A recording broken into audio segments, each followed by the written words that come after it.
English language کے teacher تھے. وہ کہنے لگے یار ایک بیوہ خاتون ہے, اس کے بچے بھی ہیں, میں اس سے دوسری شادی کرنا چاہتا ہوں. اس بیچاری کو کہیں رشتہ نہیں مل رہا, میں کیا کرنا چاہتا ہوں اس سے. اب دیکھو ہندو پنڈت کے پاس کوئی آئے گا تو ہندو کے پاس اس کا کوئی حل ہے بھائی, عیسائیوں کے پاس حل ہے, ہمارے پاس آیا, ہم نے کہا بہترین حل ہے, بسم اللہ کرو, شادی کرو اس سے.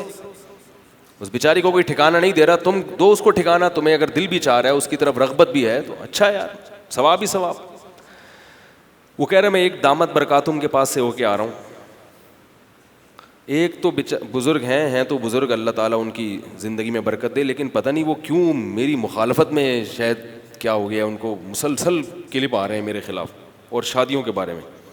وہ یہ کہتے ہیں کہ مفتی رشید احمد صاحب رحمہ اللہ نے جو کام نہیں کیا, دوسری شادی انہوں نے بھی نہیں کی تھی نا, مولانا یوسف لدھیانی کو یہ دلائل سمجھ میں نہیں آئے جو مفتی طارق مسعود دلائل دیتا ہے 4 شادیوں کے, مولانا یوسف لدھیانوی نے نہیں کی, مفتی رشید احمد صاحب نے نہیں کی, مفتی شفیع صاحب نے نہیں کی, مفتی تقی صاحب نے نہیں کی, حضرت فلاں نے نہیں کی, فلاں. یہ کوئی نیا فنٹر پیدا ہو گیا ہے بھائی, اتنے بڑے بڑے علاموں کی سمجھ میں نہیں آیا, اور یہ کل کا بچہ اٹھ کے کیا کہتا ہے کہ اس زمانے میں کیا یہ ضروری ہے, بشرطے کے حقوق بھی ادا کریں ان کے, ضروری ہے.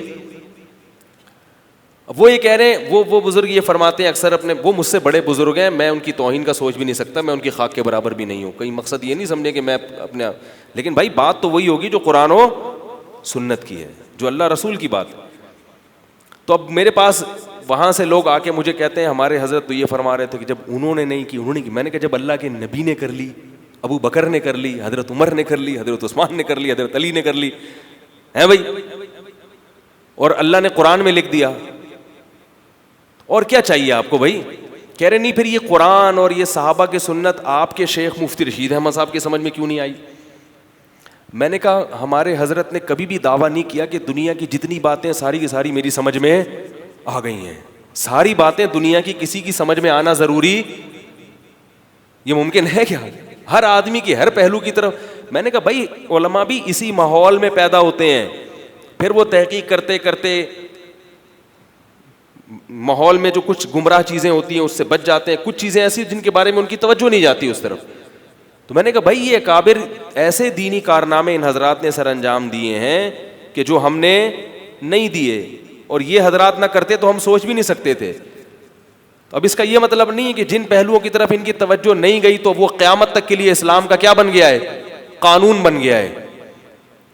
ایسا تھوڑی ہو سکتا ہے, یہ تو پھر تحریف ہے دین میں.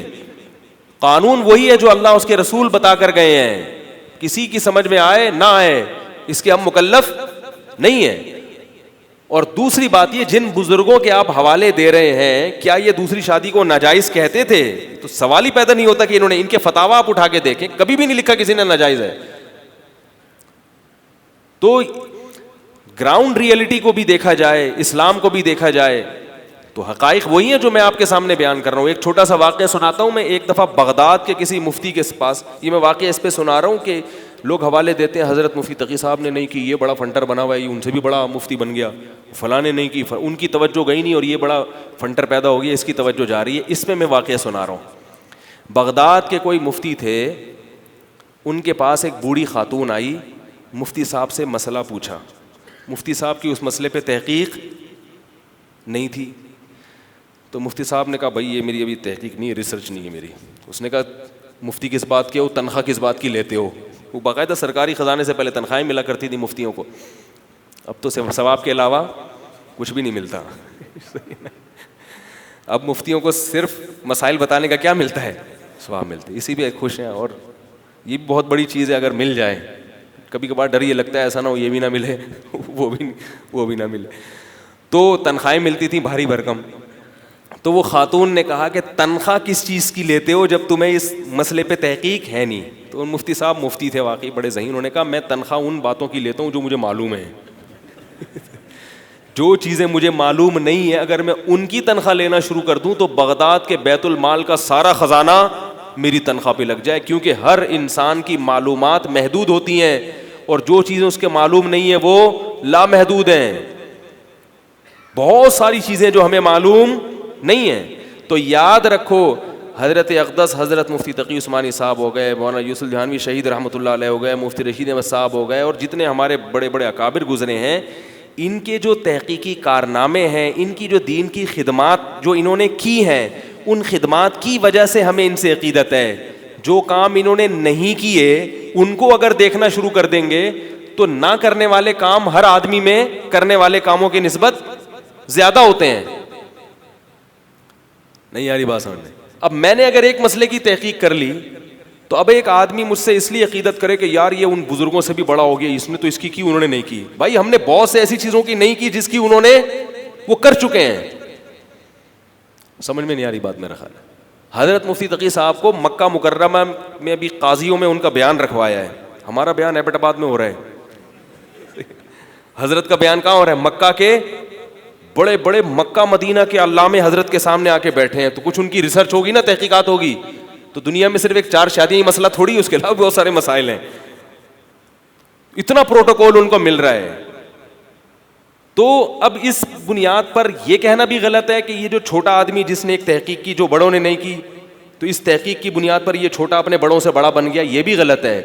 اور یہ بھی غلط ہے کہ اس تحقیق کو اب اس لیے تحقیق نہ کہا جائے کیونکہ بڑوں نے نہیں کی, لہذا چھوٹا جو بھی کرے گا وہ کیا ہے, غلط ہے. بھائی اسلام کی بات اگر وہ کر رہا ہے, قرآن و سنت کی بات اگر وہ کر رہا ہے, تو کوئی بھی کر رہا ہے تو وہ ہمارے لیے بولو بھائی قابل قبول. اس لیے میں خانقاہی میں رہنے والے لوگوں سے کہتا ہوں کہ جب بھی شادی کرنی ہو, پہلی ہو, دوسری ہو, تیسری ہو, اپنے شیخ سے پوچھو بھی نہیں, کیونکہ اس کی آپ کو اللہ نے کھلے عام اجازت دی ہے. سمجھ میں آ رہی ہے بات؟ شیخ صاحب سے کہو اللہ اللہ سیکھنے کے لیے ہم آپ کے پاس بیٹھے ہیں, اللہ اللہ سیکھیں گے, 4 وائف کو بھی لے کر آؤں گا آپ کی خانقاہ میں, ٹھیک ہے, وہ بھی آپ سے اللہ اللہ سیکھیں. تبھی قرآن نے کھلے عام, کیونکہ اللہ قانون بناتا ہے سب کو دیکھ کر. شیخ بیچارے بعض دفعہ خیر خواہ تو سب کے ہوتے ہیں لیکن ان کی سوچ محدود ہوتی ہے. وہ اپنے خانقاہ میں جو اپنا مرید ہے اس کی بیوی کو دیکھ رہے ہوتے ہیں, یار وہ بیچاری میری مرید نہیں, اس کے تو ہائے ہاں سو, وہ یہ نہیں دیکھ رہے ہوتے کہ اور کتنی خواتین بیچاری ان کا بیڑا غرق ہو رہا ہے. تو وہ انگلش لینگویج ٹیچر آئے میرے پاس, کہنے لگے ایک بیوہ خاتون کا رشتہ ہے, بچے بھی ہیں اور یہ ہے. میں نے کہا یار بسم اللہ کرو. کیا کرو؟ میں کہہ رہا تھا ہندوؤں کے پاس اس کا علاج ہے, حل ہے, عیسائیوں کے پاس حل ہے نہیں. بیچاری ایک ہندو سے میں نے انٹرویو لیا, ہم تبلیغی جماعت میں اندرون سندھ گئے ہوئے تھے. میں نے کہا آپ کے والد صاحب, اس نے کہا 30 سال پہلے میرے والد صاحب کا انتقال ہو گیا, 20-25 سال پہلے.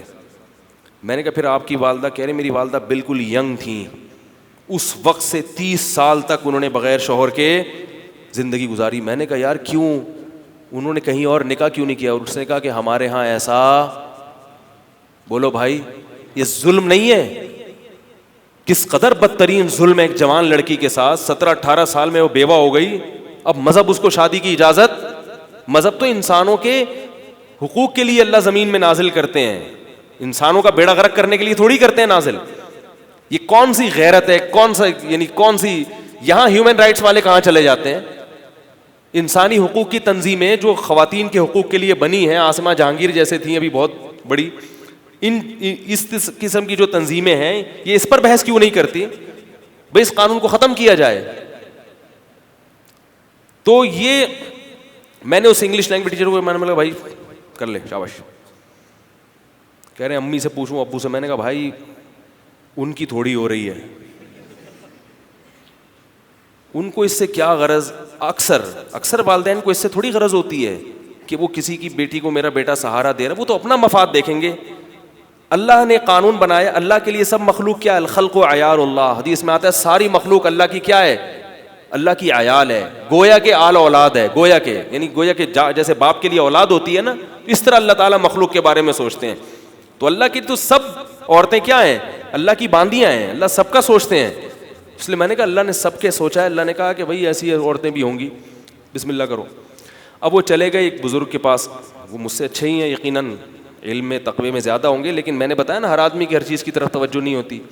وہ گئے تو انہوں نے کہا حضرت بہلول رحمۃ اللہ علیہ فرمایا کرتے تھے, حضرت بہلول رحمۃ اللہ علیہ فرمایا کرتے تھے کہ اگر تم کسی ایسی عورت سے شادی کرو گے جو کنواری ہوگی تو وہ صرف تمہاری ہوگی, اس کی زندگی میں کبھی کوئی بندہ آیا نہیں ہوگا.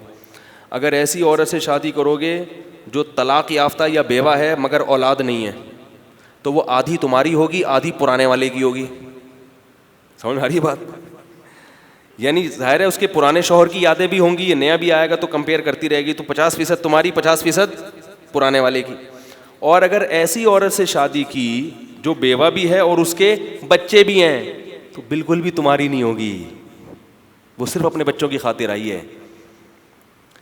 میں نے کہا یار اللہ کے بندے, حضرت بہلول رحمۃ اللہ علیہ زندہ ہوتے میں ان سے کہتا حضرت کاش تھوڑا سا آپ کی بیٹی اگر بیوہ ہوتی ہیں کیا خیال ہے, اور کوئی اس سے نکاح کرنا چاہ رہا ہوتا, آپ یہ فضائل سنا کے اس کو پتلی گلی سے نکال دیتے. میں نے کہا ہمارے نبی نے صرف ایک کنواری عورت سے نکاح کیا ہے, باقی ساری کیا تھیں, بیوہ بھی تھیں اور ان میں بہت سی بچوں والی بھی تھیں. نہیں آ رہی بات؟ حضرت ام سلمہ رضی اللہ تعالی عنہا کے تو بیوہ بھی تھیں اور بچے بھی تھے. نبی نے جب نکاح کا پیغام بھیجا تو حضرت ام سلمہ نے فرمایا یا رسول اللہ, ایک تو میں عمر میں میری بہت ہو گئی ہے, ایجڈ خاتون ہوں, بالکل ینگ نہیں ہوں میں, اور دوسرا میرے بچے بھی ہیں. تو آپ صلی اللہ علیہ وسلم نے کیا فرمایا, انا اسن من, فرمایا تم اگر ایجڈ ہو تو میری عمر تم سے بھی زیادہ, تو بالکل میچنگ کا رشتہ ہے, ٹھیک ہے نا, میری عمر تم سے بھی زیادہ. اور اگر بچے ہیں فإلی اللہ وإلی رسولہ, اللہ اس کے رسول کے لے آؤ, وہ بھی کیا جہیز میں, اسلام میں یہ والا جہیز ہے. یہ جو ہے نا یہ بیڈ آ رہے ہیں, الماریاں آ رہی ہیں جھولتی بھی, یہ ہندوؤں سے آیا ہے. اسلام میں پہلے شادیوں میں کیا آتے تھے, بچے آتے تھے, اور قرآن نے اس کو بیان کیا ہے وَرَبَائِبُكُمُ اللَّاتِي فِي حُجُورِكُمْ, اس عورت سے جس سے تمہارا نکاح ہوا اس کی اس بیٹی سے تم نکاح نہیں کر سکتے جو تمہاری گود میں پلتی ہے, یعنی وہ سوتیلی بیٹی اس سے تم نکاح نہیں کر سکتے جو تمہاری گود میں, بولو نا یار, حالانکہ سوتیلی بیٹی گود میں نہ بھی پلتی ہو تو بھی آپ اس سے نکاح, بھائی سوتیلی بیٹی آپ نے کسی خاتون سے نکاح کیا, اس کے پہلے سے کوئی بیٹی موجود ہے تو آپ اس کی بیٹی سے اب نکاح, وہ محرم بن گئی آپ کے لیے نا, وہ بھی آپ کی بیٹی بن گئی. تو اللہ یہ بتا رہے ہیں قرآن میں کہ وہ سوتیلی بیٹی جو تمہاری گود میں پلتی ہو تم اس سے نکاح نہیں کر سکتے. اب اس پر امت کا اجماع ہے کہ سوتیلی بیٹی آپ کی گود میں نہ بھی پلے تو بھی نکاح حرام ہے. اس لیے یہاں علماء نے بیان کیا اصل میں یہ صحابہ کی عادت تھی کہ جب سوتیلی بیٹی آتی تھی تو سوتیلا باپ اس کی پرورش کرتا تھا. تو جو چیز ایک عادت تھی نا اس کو قرآن نے ہائی لائٹ کر دیا ہے کہ اکثر ایسا ہوتا ہے کہ جب بیٹی آئے گی تو گود میں بھی پلے گی. تو یہ والا جہیز ہے اسلام میں, یہ جتنا زیادہ لیں ثواب ہی ثواب ہے. نہیں یار یہ رہنے دیں. تو خیر, تو میں نے ان سے کہا, میں نے کہا اللہ کے بندو ان سے بولو حضرت جی, حضرت بہلول رحمۃ اللہ علیہ کو معاف کر دیں, ٹھیک ہے, قرآن و سنت کی روشنی میں بتائیں کہ نبی کا کیا عمل ہے, صحابہ کا کیا عمل ہے. تو میرا اپنا دل بھی چاہ رہا ہے وہاں کرنے کا, اور ثواب بھی ہے, اور فری پھوکٹ میں کیا مل رہے ہیں, بچے بھی مل رہے ہیں. تھوڑے دنوں میں وہ بچے آپ سے مانوس ہو جائیں گے. لوگ کہتے ہیں اجنبی ہیں, طبیعت مائل نہیں ہوگی, بھائی گدھا بھی لے کے پال لو نا, تھوڑے دنوں میں کیا ہوتا ہے, اچھا لگتا ہے کہ نہیں لگتا. اور اگر بالفرض اتنا بڑا ظرف نہیں ہے آپ کا, سوتیلے بچے نہیں پل رہے, تو کم از کم اتنا کر لو بھائی جب تک یہ بچے ہیں تو رہیں گے, جب بڑے ہو جائیں گے تو پھر الگ ہو جائیں گے. بعض دفعہ خطرات ہوتے ہیں کہ بچے کہیں ایسا نہ ہو کہ تربیت نہ ہو یا کچھ میرے ہی گریبان پکڑ لی, خطرات ہوتے ہیں بعض لوگوں کو. اگر اس قسم کے خطرات ہیں تو بھائی چلو ٹھیک ہے, جب تک بچے ہیں رہیں گے, بڑے ہو جائیں تو پھر کیا ایسا کوئی ایگریمنٹ کر لیا جائے, لیکن بہرحال کچھ کر لیں. اس کے بغیر حساب کتاب دیکھو, میں اپنے لیے نہیں کہہ رہا یہ ساری باتیں ہیں, میرا کوئی فائدہ نہیں ہے. خیر جلدی سے بات کو ختم کرتا ہوں. تو یہ اسلام کے خلاف کیا ہے, صرف اور صرف پروپیگنڈا ہے.